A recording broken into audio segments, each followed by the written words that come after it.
मैं आपको एक बहुत ही मजेदार कहानी सुनाने जा रही हूँ। अवध के उत्तर में प्रसेनजीत नाम का एक राजा राज करता था। एक दिन उस नगर में एक तपस्वी आया। वह दाल भात न खाकर केवल कच्चे धान पर ही जीता था। उसकी इस बात को देखकर नगर के सेठ ने उन्हें रहने का प्रबंध एक सज्जन के घर में करवा दिया।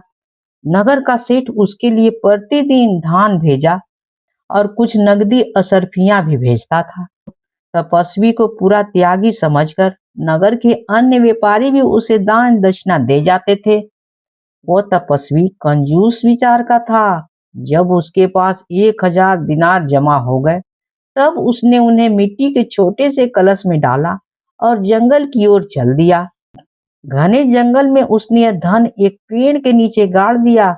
वह प्रतिदिन जंगल में यही देखने जाता था कि कहीं वह धन चुराया तो नहीं गया है। एक दिन वह जंगल में गया तो देखा कि किसी ने उसका वह धन चुरा लिया है। यह देखकर उसकी आंखों के आगे अंधेरा छा गया। उसने निश्चय किया कि मैं गंगा नदी के तट पर अनशन व्रत रखकर अपनी जान दे दूंगा। यह बात जब नगर के सेठ तथा वहां के अन्य लोगों ने सुनी, तो वे उसके पास आए। सेठ ने तपस्वी को बहुत समझाया।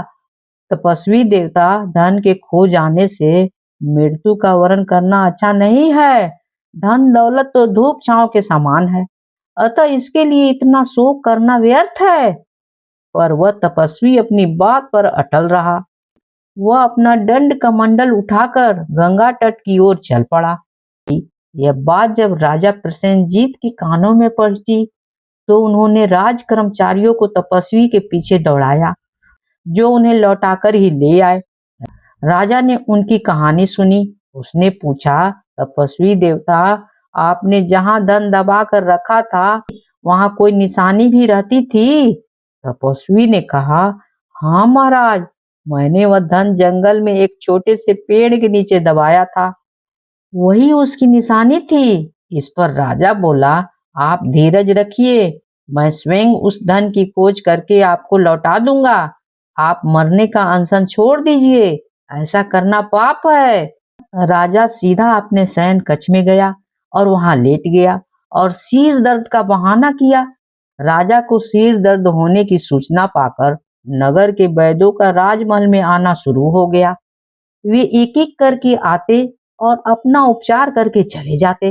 राजा प्रत्येक वैद्य से एकांत में ही प्रश्न करता, नगर में आजकल किस बीमारी का प्रकोप है, बताओ। आपने किसी बीमारी की कौन सी दवा दी है? वैद्य भी राजा के प्रश्नों के उत्तर देते और विदा हो जाते। एक वैद्य ने राजा को बताया, मेरा एक रोगी मातृदत्त का व्यापारी है। 2 दिन से उसका दिमाग ठिकाने नहीं है। मैंने उसे नागवाला नामक बूटी खाने को कहा है। यह सुनकर राजा ने उस व्यापारी को अपने पास बुलवाया। व्यापारी से जब पूछा गया, तो उसने कहा, राजन, मेरा नौकर जंगल में जाकर नागवाला बूटी ले आया है। राजा ने उसे आज्ञा दी, जाओ उस नौकर को मेरे सामने ले आओ। सरकारी कर्मचारी दौड़ पड़े। राजा ने मात्र दत्त के नौकर से कहा, तुमने मालिक के लिए जंगल में नागवाला बूटी उखाड़ कर लाते समय जो दिनारों से भरा हुआ कलश खोद कर निकाला है, उसे तुरंत ले आओ, नहीं तो अपने पाप का दंड भोगने के लिए तैयार हो जाओ। नौकर डर के मारे थर थर थर थर कांपने लगा और राजा से बोला, हाँ महाराज, मैंने घोर अपराध किया है। नाग वाला बूटी की खोज करते करते मुझे तपस्वी का दबाया कलश मिल गया। मेरे मन में बेईमानी घुस आई थी। मैंने उसे छुपा कर रखा है। मैं अभी दिनारों से भरा हुआ कलश लेकर आता हूँ, आप यहीं रहे। यह कहकर वहां से वो भागा भागा अपने घर गया। थोड़ी ही देर में उसने तपस्वी का कलश लेकर राजा के सामने हाजिर हो गया। उस समय तपस्वी देवता भी वहीं थे। राजा ने तपस्वी को उसका कलश दे दिया।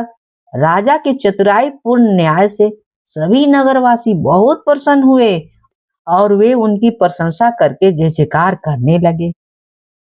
अगर कहानी अच्छी लगी हो तो please please like share and subscribe जरूर कीजिएगा।